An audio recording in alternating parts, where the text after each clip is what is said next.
Hey guys, and welcome back to another video. And today we're going the next step on our strategy guide list, I would say. I don't know really how to call this, but the next video is super witches. Today we're talking about super witches, and I will explain to you guys on how you guys can use it in Legend League, because there's a small twist actually to using it in the clan war, for example, or if you see the super witches in, like, I don't know, qualifiers for the world's championship.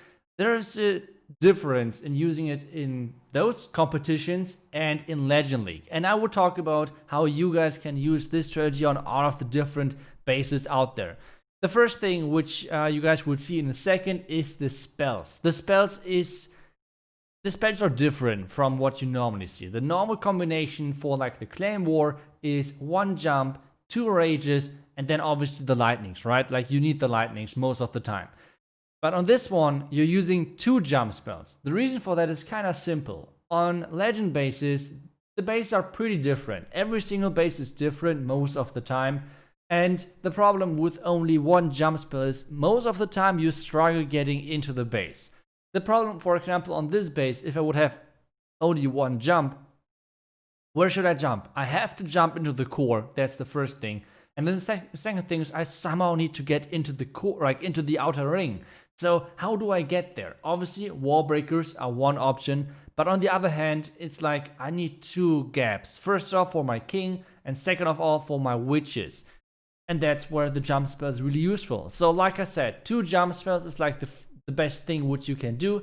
And now I want to explain to you guys why I freaking hate it when I see people using only 4 witches. This is why I bring only 4 healers. And the reason behind that is normal troops, for example, like bowlers, wizards, things like that, like DPS troops or basically any other troop. It's when you're bringing 5 bowlers, you have less DPS, obviously, than bringing 7. That's kind of obvious, right? But with witches and super witches, it's different because they are spawning troops, which means if you bring 4 super witches, it's 4 super witches, and those are always spawning new giant skeletons. With this being said, the super witches can only get attacked if the super giants, if the super skeletons are gone. So the defenses have to burn through 4 super skeletons. I mean, that is kind of obvious as well, right? But with having 5 super witches, they have to burn through 5 super skeletons, and in this meantime, they can already spawn new super skeletons. And with this being said, it's a huge difference in, for example, the easy thing where you have like on the one side 5 bowlers, on the other side 7. But with super witches, it's completely different. Or like witches in general, like the difference between 4 and 5 super witches is huge because, like I said, they can spawn non-stop those super skeletons. And this is why it's so important to bring 5, because that's basically the reason why the strategy has such a big comeback. And this is why we brought it up in the in the 5th qualifier. This is why we use it so much over there, because the power of being able to bring 5 super witches, that's what this strategy is living by. Like, this is the reason why it's coming back, kinda. But now let's talk a bit more about not only why this strategy is so strong, but as well on how you guys can use it. Because there are a couple of options you can bring to the table with this strategy. The first one is the clan castle. First off, as you guys might remember from the last attack, I'm using the siege barracks with hawk riders. That's one option. The second option is you can bring the Yeti blimp in as well. For example, the same with the P.E.K.K.A. smash, where you bring the Yeti blimp to make sure that you get the town hall, for example. That's an option as well. That's totally up to you and your playstyle. In this video though, I will talk about the hawk riders more and how you can create or like use them for creating like a really nice pathing. And the super witches in the beginning is most of the time, or like this attack is always starting most of the time the same. First off, you're placing your warden first because you want to save time. Second of all, you want to use the lightnings for, well, in single inferno tower, expos, scatter shots, things like that. But the most important thing is pathing. So for example, on this base, we used the lightnings on the left corner, and then we used the warden walk in front of that.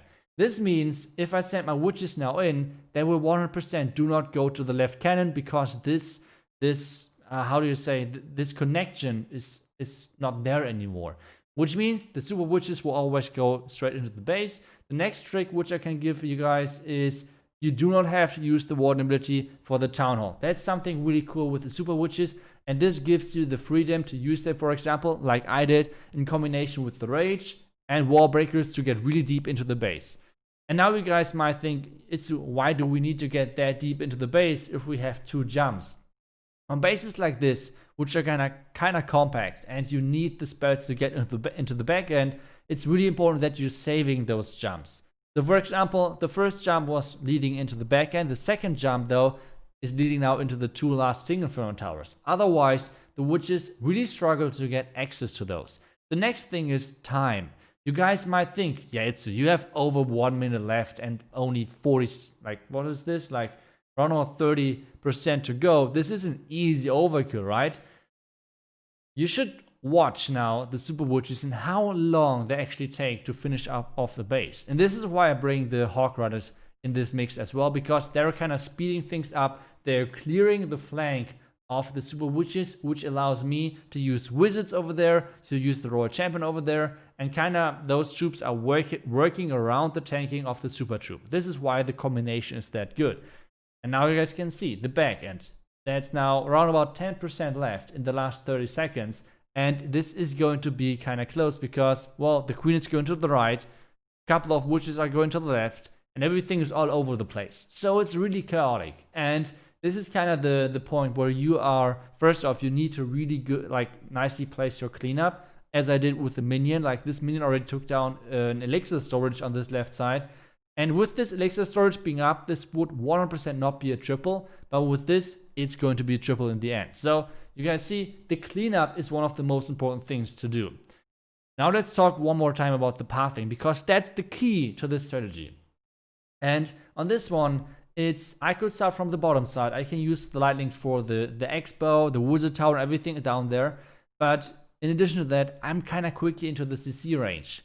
And if you if you have one thing which you do not want onto your warden, that's enemy clan castle. You do not want to have super minions or headhunters going for your warden. That's never ending good for your warden. Trust me, that's not working. So what I do on this one, I just use it from the top side. I get one scatter, which is not too bad. I have though like 2 single inferno towers on the back end, but it should still work because we have really nice openings with the jump spells. So let's see. First off, we're taking care of this dark elixir storage to make sure that we get nice pathing once again, and then we get into the town compartment with our first jump, and then into the core. So that's kind of the plan for now. Obviously, the Cocooloons, do not forget to use your Cocooloons. You have only 4 healers in this army composition, so you need to protect those. It's really important. Now, the super witches are coming in. I use the siege barracks on the outside to make sure that the pathing for the king is getting created. And so far, so good. I used the warden really early onto the outside because my queen got attacked and I did not want to use the queen ability. I wanted to use the warden ability to get into the core. And now the next jump, and I'm opening everything. This is perfect for us. And well, now the rage to make sure that my witches are getting faster into the CC, making sure that everything is gone. One of my healers is gone as well, though. And now the Hawk Riders are coming in. So I can place my Royal Champion really soon as the Hawk Riders are tanking. And so far, so good. Now the Queen ability, obviously, the Queen should take down the Eagle as well, which is awesome. And then everything from this point on is kind of like reacting to whatever my troops are doing. First off, Royal Champion ability, because I think she went into the Tesla farm, which was not the best thing to happen, but either way. Now the freeze, a little bit too late because I lost my ward due to that, which is not good, obviously. But now we have 1 minute once again for 30%. Let's see if we can somehow get this. First off, the Inferno Tower is dropping, so far so good. But there's one archer on the outside, but there are like a ton of giant skeletons coming around. Now the archer from the top side, and now it's up to my witches how they path and how I can create, or like how I can place the cleanup. That's kind of the thing. So we have a couple of wall breakers that try to target the elixir storage at the top side, but it's not really working. Now the wall breakers, and so far so good, because now the witches are working towards the archer tower, which is good for us because it's like they're tanking now the archer tower, which is great. Now the cleanup up there, and now my witches are trolling and they're not going for the archer tower, which means the top cleanup troop are not getting tanked for anymore, and this means this is going to be a fail, even though we had 1 minute for 30%. This is crazy. So this was one of my worst fails over the day, to be honest. Like I think my worst attack was 92% 2-star. This attack strategy is crazy. Try it on your own. Let me know how it works for you guys. But that's Super Witches. Try it. Let me know. And that's it for today. Thank you guys so much for watching. I will see you guys back tomorrow. Until then, see ya and bye bye.